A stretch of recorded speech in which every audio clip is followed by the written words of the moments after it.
valedictorian of Forest Hill High School, Dr. Mason Bolden is a summa cum laude graduate of Xavier University of Louisiana and Tulane University School of Medicine. She practiced medicine for a decade at Baylor College of Medicine in Houston, Texas, before returning to her home state in 2016.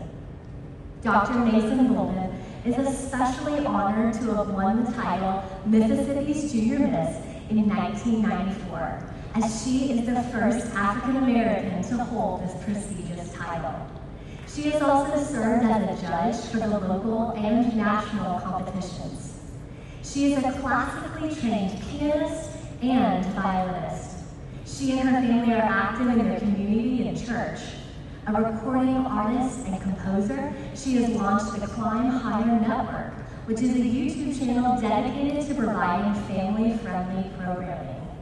She and her husband, Arnell Bolden, are the grateful parents of 2 children, Ariel Grace and Maxwell.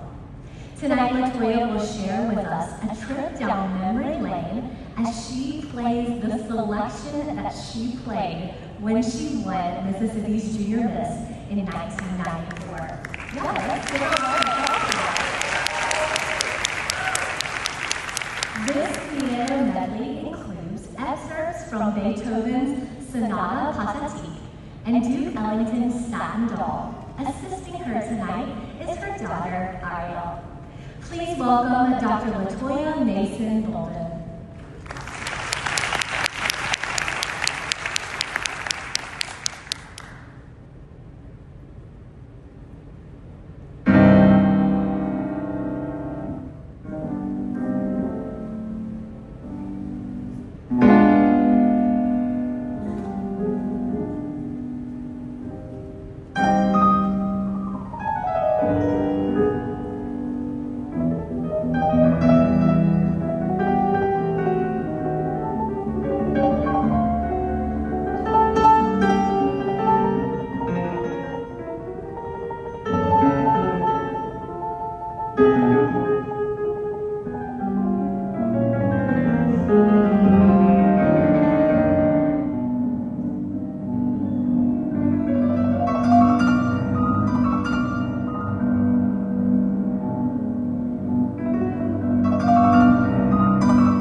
And it's so exciting to have Mississippi's Junior Miss from 1994 back with us. When you think about that year, what is the first memory that comes to your mind? First of all, it was just so wonderful to be back in the Queen City of Meridian. And I'd be remiss if I did not want to thank everyone on the board of directors for thinking about me and offering this invitation. But when I reflect on that time, gosh, how time flies. It's been at least 30 plus years. Smiles, lots of smiles. Smiles, a welcoming attitude. It really didn't feel like a competition at all. Really what resonates in me is that spirit of being your best self, emphasizing excellence in your life, because those are really tenets that have continued to guide me just really throughout my life. And if I can just be honest, I think what really resonated so deeply is because those are things that I was taught at home by my parents. My mom's actually with us here tonight, and we lost her father 3 years ago. And now as a parent myself, my husband and I, we're teaching our children to be your best self. And I know that so many of the contestants can say the same thing, because look at this audience, this encouraging audience, who are all cheering these wonderful young ladies on and helping them to continue to believe in themselves and be their best self. Absolutely. I love this program for the same reason. I have 4 daughters, and I want to bring them every year to be inspired and to see the authenticity and to see the message that the program celebrates who you are and who you can become. And those aren't mutually exclusive from each other. So I can tell that you still love the program and that we're both trying to raise up the next generation of distinguished young women together. So the program has changed names over the years, but our mission has stayed the same. What do you think has remained constant about distinguished young women since your time? Well, certainly the emphasis on excellence. I think we can all agree, after being a part of this program, you realize that excellence isn't an option. It's not an option. It's not the goal. It's the standard. And certainly we live in such a peculiar world, and we really have to show our young ladies that it's okay to still be a lady of authenticity. It's fine to be yourself. I think about Defying Gravity. You know, what a wonderful musical score. As a pianist, I'm really drawn to that. But what a message to everyone that it's okay to feel great in your own skin. And not just on a physical layer, because, hey, beauty is only skin deep. But really just having the courage and the tenacity to step out there and not to succumb to society's norms, but to be authentic, to be genuine, to have integrity and character. Amen. Okay, so you mentioned it, so I can mention it. It's been a little while since we were in the program.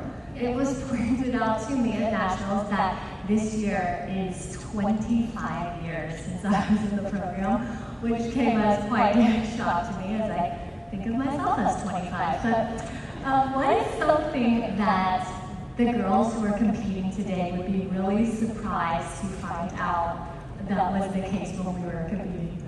So sure, of course, the name change, as you mentioned.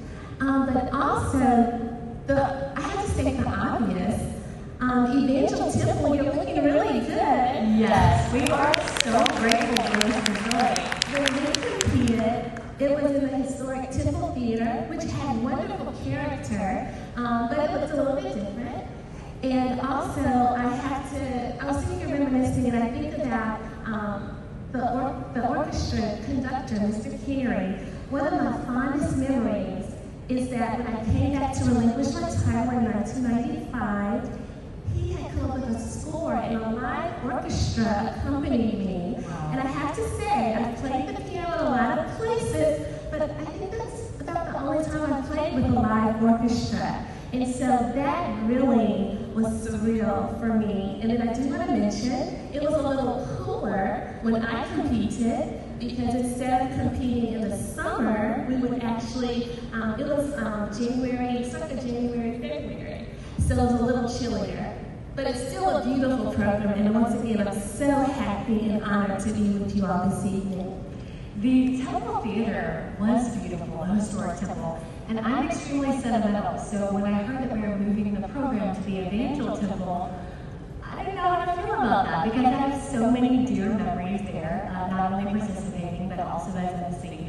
But when I got here, well, I think this is going to work out. This is pretty amazing. We're so grateful for the Evangel Temple for the way that they host our program each year and are an integral part of what we're able to do from the lights and the stage. And so we're delighted to be over there, even though we have a special place for the historic temple there.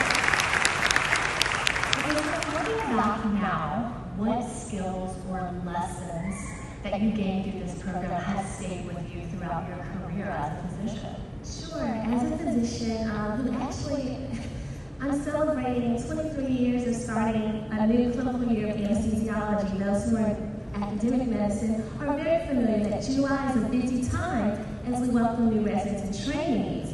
I've given lots of interviews. I have been one who was the recipient of lots of interviews as well. And certainly this process, and every time I give an interview, I can't help but think about DYW and my time with this program as junioress. Because certainly it's been a wonderful launching ground, just to know that, whatever you may face in life, just know who you are. Know who you are in Christ. And just be yourself and know that no one can beat you being you. The best version of yourself. Well, one of my favorite things about Distinguished Young Women is seeing women return years or even decades later. This isn't just a one-week event. This program doesn't just shape a singular year of your life, but it can last a lifetime. So what does it mean to you to still be a part of the sisterhood all these years after you competed? So many wonderful memories and just another opportunity to share. We are stronger, all of us, because of our relationships. And, occasionally, the degrees of separation are so small. I'll have conversations with people and find out that they were former DYWs. And so it makes sense then when I reflect upon the content of our conversation. I'm like, oh yeah, that's totally so DYW. That's right. And that's one of the things, the friendships do keep us coming back year after year. I'm genuinely delighted when our recent participants come back to see us and old friends come back to see us again. And so we're honored to have you here. And would you please help me thank LaToya for sharing her memories and her talents with us this evening? It was so wonderful to have you here. And we are delighted to hear you once again at the piano. So will you tell us a little bit about the second medley that you'll be performing? Tell us who this is. This is my daughter, Ariel Grace Bolden. Ariel is 9 years old, and I'd be remiss if I did not acknowledge my husband, Ariel, who's seated with our son, Maxwell, who's 6, and also my 82-year-old mother, LaToya Mason, is here with us as well. And a special shout out to my lifelong piano teacher, Miss Earnestine Ross, because she's the one who back in 1994 helped us to put that piece into 90 seconds. And I definitely couldn't have done it without her. I'm so thankful to her for her musicality. Tell us a little bit about the second medley that you're performing for us. So this next selection is special to me as well. When I went to Xavier University of Louisiana, I took piano. I'm a few hours short of a piano performance degree, and I studied with Professor James Oak. And it was my goal to learn the Debussy Pour-Les piano prelude. And so I'm going to play an excerpt of that. And then as we celebrate our wonderful country's 250th, and thank you so much to Christina for her service. That's so amazing. I mentioned that because I will end this medley with America the Beautiful, a rendition that was inspired by listening to Ray Charles's recording and so many other recordings I've listened to throughout the years. So I hope that you enjoy this. We absolutely will. Thank you for being here. Dr. LaToya Mason Bolden.